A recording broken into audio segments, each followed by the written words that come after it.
Hello students, मैं हूँ शिवानी माहेश्वरी और आज हम पढ़ने वाले हैं कक्षा 10वीं का पहला चैप्टर जिसका नाम है रासायनिक अभिक्रिया और समीकरण। तो सबसे पहले हम चैप्टर का नाम देखते हैं और उसका नाम समझते हैं। रासायनिक अभिक्रिया से आप क्या समझते हैं? आपने पिछली कक्षाओं में रासायनिक परिवर्तन और भौतिक परिवर्तन के बारे में तो पढ़ा ही होगा।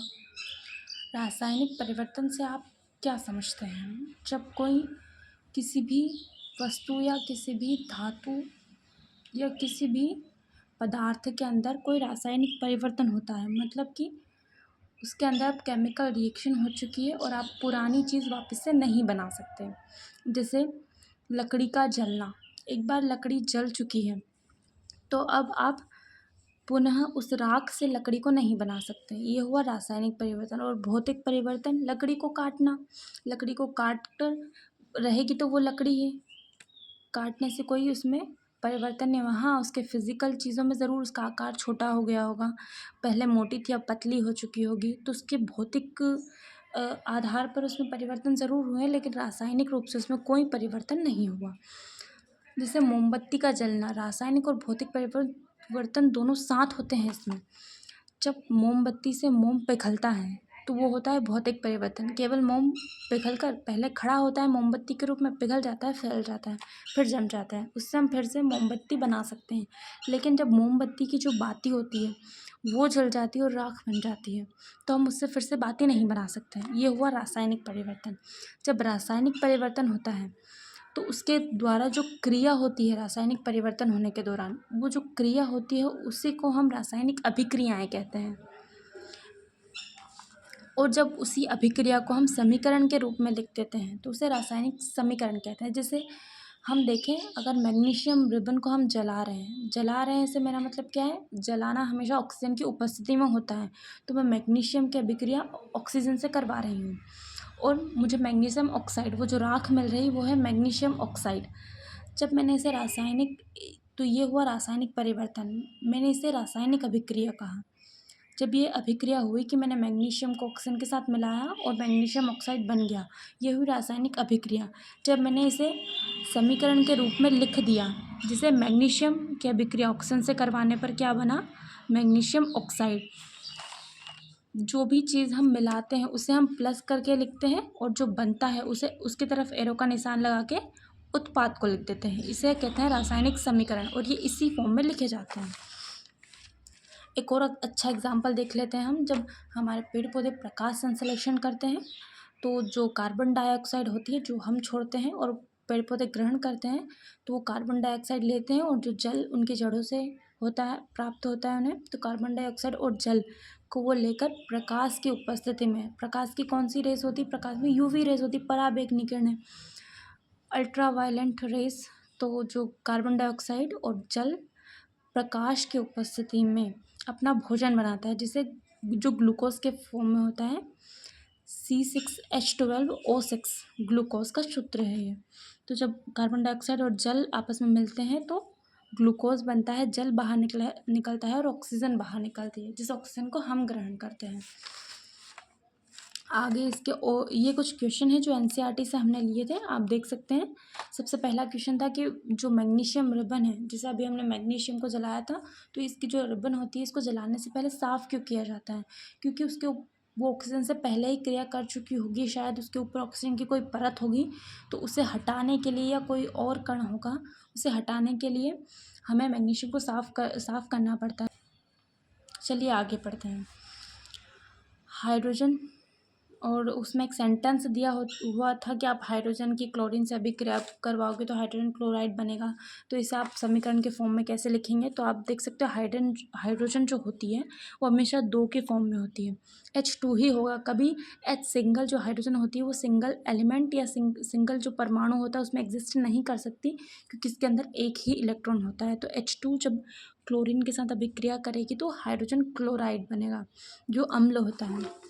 ऐसे ही बेरियम क्लोराइड एल्यूमिनियम सल्फेट से बेरियम सल्फेट और एल्यूमिनियम क्लोराइड बनेगा। सोडियम और जल की अभिक्रिया करेंगे तो सोडियम हाइड्रोक्साइड बनेगा और हाइड्रोजन बाहर निकलेगी। अब हम रासायनिक अभिक्रिया के प्रकारों के बारे में पढ़ते हैं। अभी तक हमने रासायनिक अभिक्रियाओं को पढ़ लिया है, समझ लिया है कैसे बनाते हैं, कैसे लिखते हैं। आपको हर एक चीज़ के सिंबल याद होने चाहिए। अगर रासायनिक अभिक्रिया के कुछ प्रकार होते हैं, आइए उन प्रकारों को आप समझ लेते हैं। सबसे पहले होती है संयोजन अभिक्रियाएं। संयोजन अभिक्रियाएं जैसा कि नाम से ही स्पष्ट है,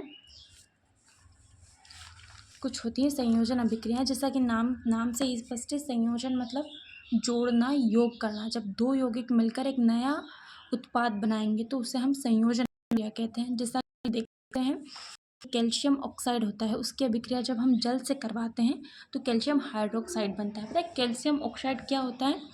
कैल्शियम ऑक्साइड बेसिकली होता है चूना। कैल्शियम ऑक्साइड चूना होता है। जब हम घर पे पेंट करते हैं तो चूने के अंदर क्या मिलाते हैं? जल मिलाते हैं, पानी मिलाते हैं और फिर पेंट करते हैं। तो यहाँ पर भी वही होता है, जब कैल्शियम ऑक्साइड की जल के साथ अभिक्रिया करवाते हैं तो जो कैल्शियम हाइड्रोक्साइड बनता है और ऊष्मा बाहर निकलती है। हम देखते हैं उसके अंदर से एक तरह की भाप निकलती है जब हम चूने के अंदर पानी को डालते हैं, ये वही ऊष्मा है।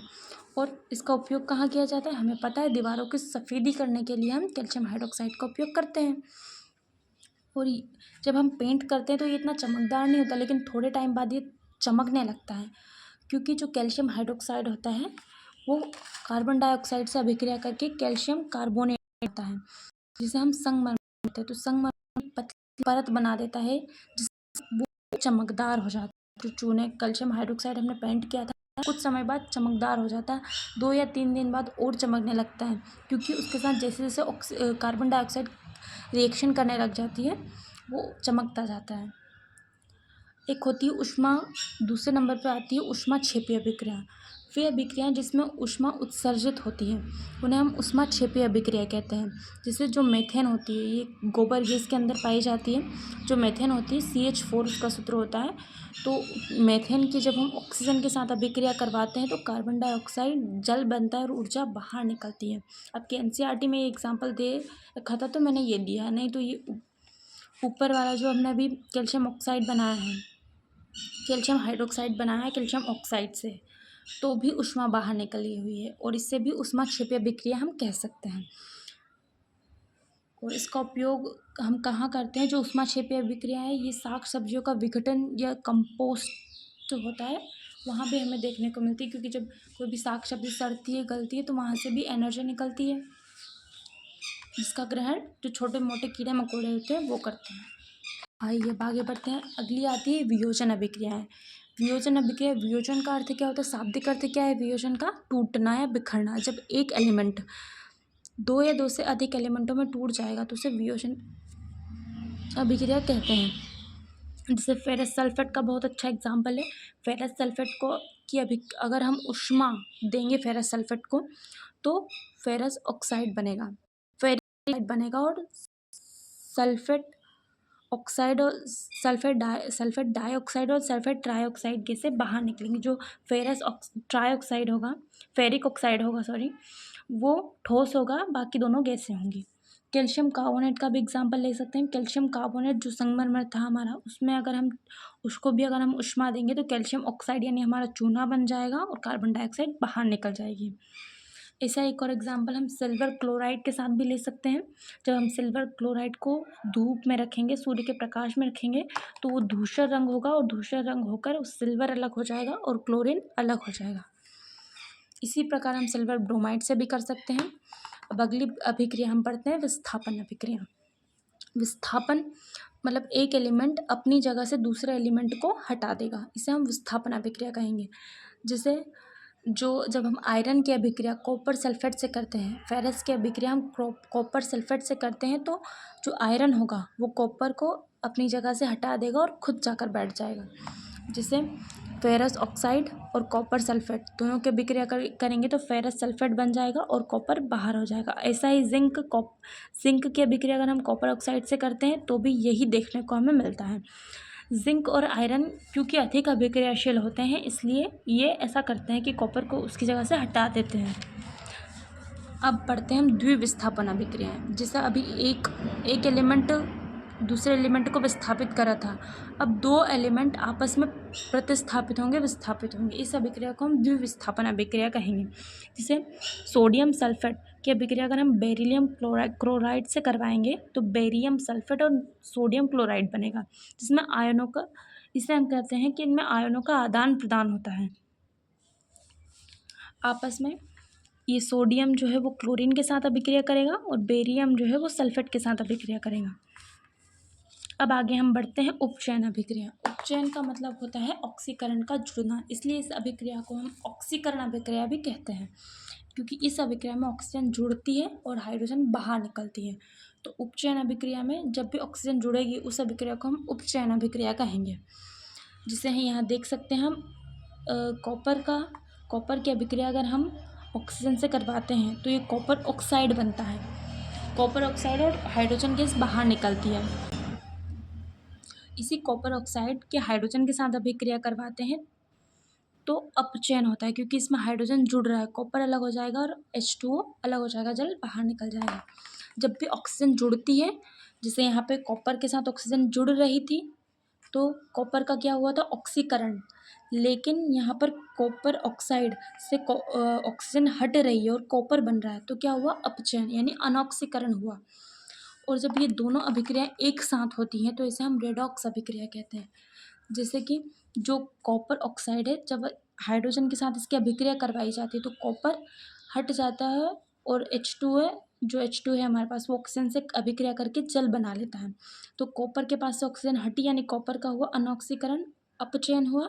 और जो पानी H2 थी, गैस, हाइड्रोजन गैस थी, इसके साथ ऑक्सीजन ऐड हुई और जल बन गया, इसका हुआ ऑक्सीकरण। दोनों एक साथ देखने को मिला, इसलिए हम इसे कहेंगे रेडॉक्स अभिक्रिया। और भी देख सकते हैं हम, जैसे जिंक ऑक्साइड की अगर कार्बन के साथ अभिक्रिया करवाते हैं तो भी जिंक बाहर निकलता है और कार्बन मोनोऑक्साइड बनती है। मैग्नीन ऑक्साइड के साथ अगर हाइड्रोजन क्लोराइड की अभिक्रिया करवाते हैं तो भी कुछ ऐसा ही हमें देखने को मिलता है। अब हमारे चैप्टर के लास्ट के दो टॉपिक बचते हैं, संक्षारण और विकृतगंधिता।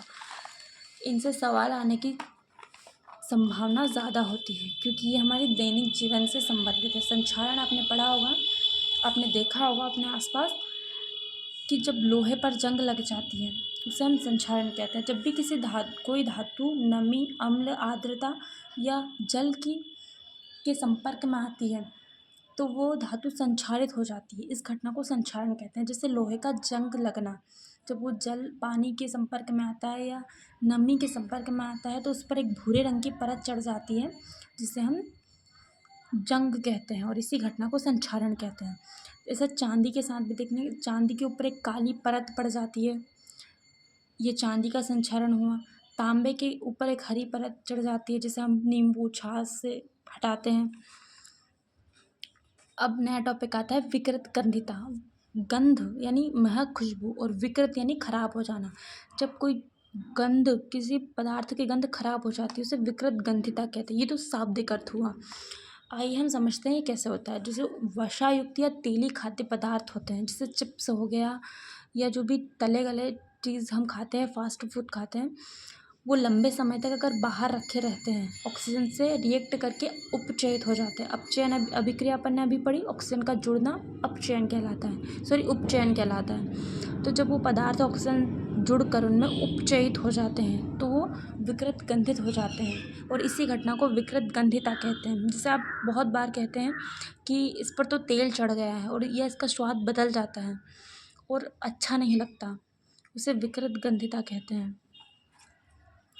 इसके लिए खाद्य पदार्थों में प्रतिऑक्सीकारक मिलाए जाते हैं और चिप्स के पैकेट में नाइट्रोजन गैस भरी जाती है। इसी कारण जो चिप्स के पैकेट हम खरीदने जाते हैं मार्केट में या कुरकुरे के पैकेट खरीदने जाते हैं, उनके अंदर जो गैस होती है वो नाइट्रोजन होती है। इसी कारण भरी जाती है कि वो ऑक्सीजन से रिएक्ट ना करे और जो हमारा खाद्य पदार्थ है वो सुरक्षित रहे, साफ रहे।